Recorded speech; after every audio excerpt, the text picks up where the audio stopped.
Hello, team. This is Dr. Towns, also known as Coach Ed. For Coach Ed today, I'm following what I've been doing for the last 3 weeks, and that's providing you with somewhat of a plan, part of the 90-day countdown.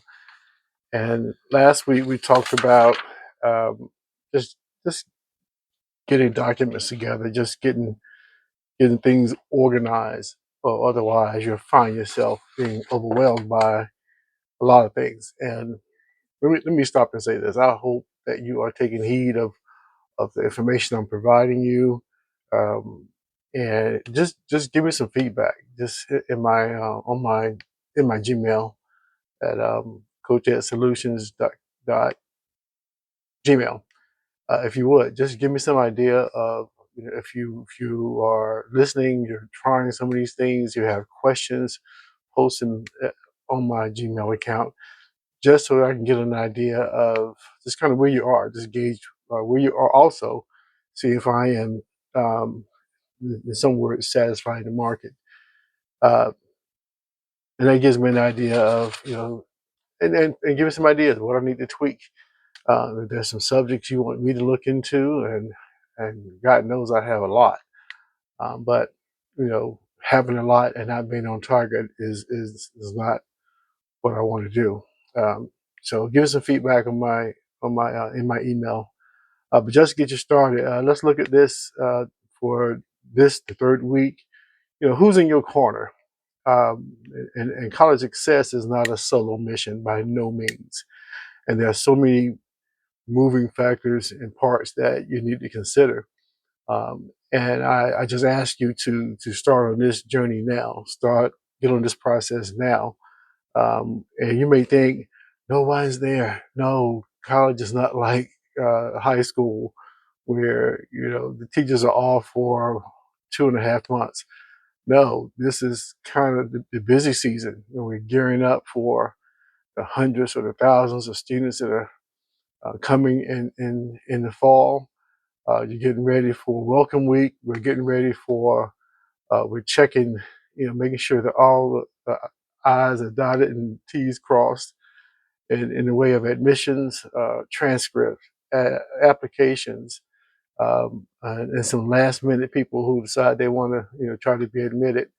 Uh, that's a biggie. That's kind of hard. In a lot of cases, if you aren't on someone's list and they aren't expecting you, you're scrambling at this point, and that's the overwhelmed part that I'm speaking of. But this week I want to talk about who's in your corner, and college success isn't a solo mission. You have to know who to talk to. Now you can be on a what's that thing called? You're just out searching, trying to find out, what's what. Where I'm giving you the tea. I'm giving you, what you need to know. Um, and there are really three people that, and this is not just student specific. This also includes the parents. In fact, in a lot of cases, maybe the parent could or should make that first call, and have the student nearby, to also introduce themselves. Now, this is a moment where the call may be initiated by the parent, but that student is going to have that advisor, or that staff person is going to have way more encounters with the student than the parent. So it'll be a good idea, to make calls, but make calls to who? The advisor. You can start in a very general way, and universities do it many different ways. Some do it by last names, some do it by majors, um, and that could include undecided majors. But I guarantee you, somebody on that campus will know your name because they have an application, you've been accepted, they know you expect to come. And the biggest question you need to ask in this regard with this person is, who is my advisor? They may not be able to tell you right away. I guess in most cases, what they'll do is they'll look at the student's name and they'll look at the major. And automatically that rings a bell in that advisor's mind that your advisor with a business degree, major, or concentration is Dr. Towns, and you will go. You should be passed along to that person, or sent to that mailbox, or get, or at least given their email, whatever contact information you can get it, and call or send an email. I prefer an email, and you kind of guide this process when you're talking, when you get information about the contact information on the advisor. You can ask for a couple of things. Can we talk at a scheduled time on the phone? Can we do a Zoom or a Teams?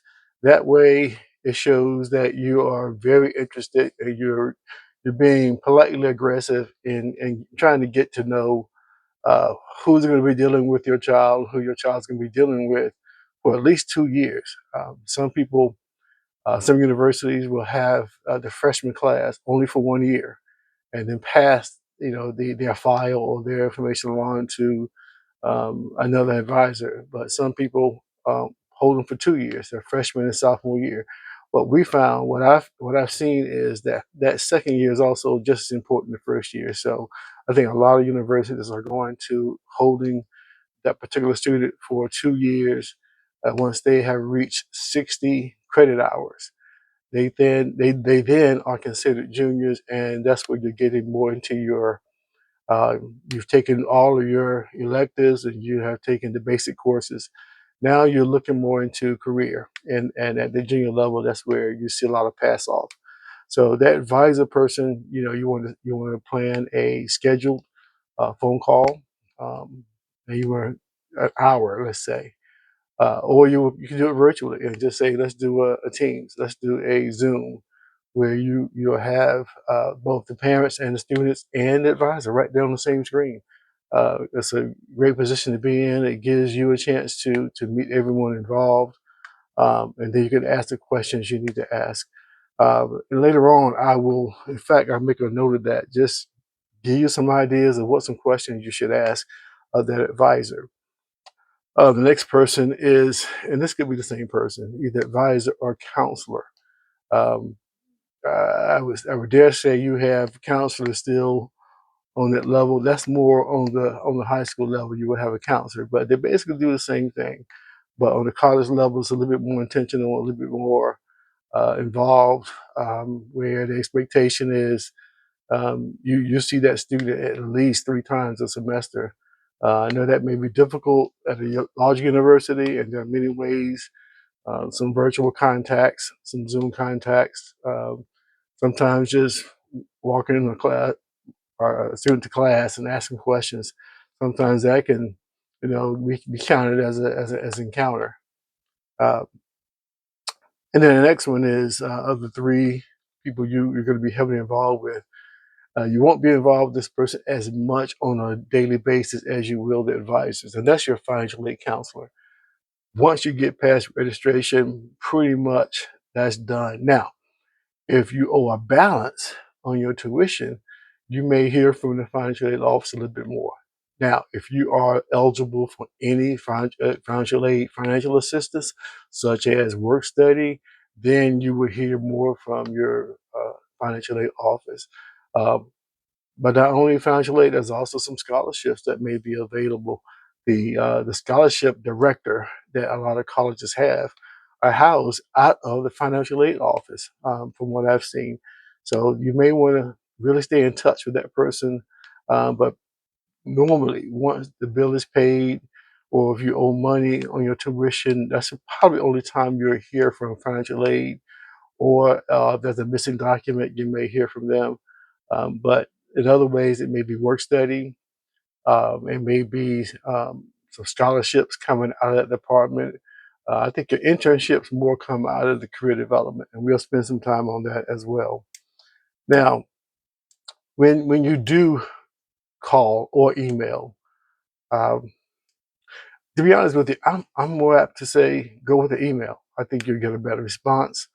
Um, as opposed to a phone call, because sometimes, and maybe it's just me, you get a phone call, you're already in the middle of something, and you're getting a phone call that kind of interrupts what you're doing.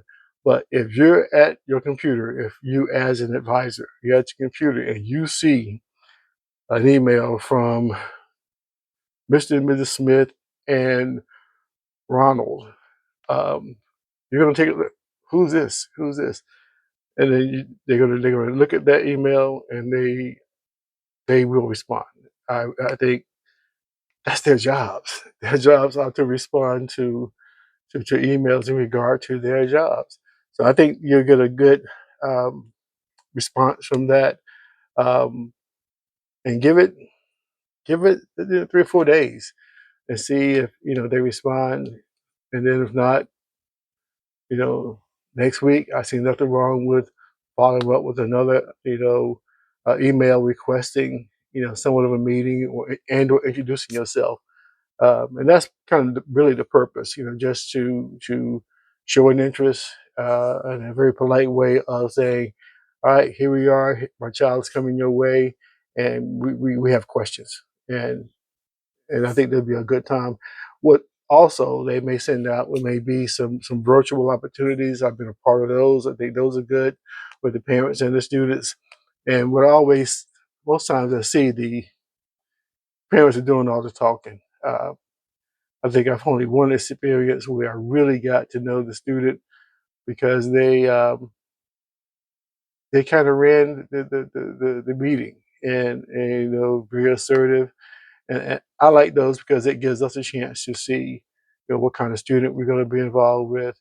You can look on paper and see if they're a good student or not, but just the personalities. And those are the ones you'll see a lot as advisors that will come, just drop in and say hi to their advisor. But those are the ones that stick in our mind when scholarship opportunities comes up, or leadership opportunities come up. The ones that we know by name, not only by face.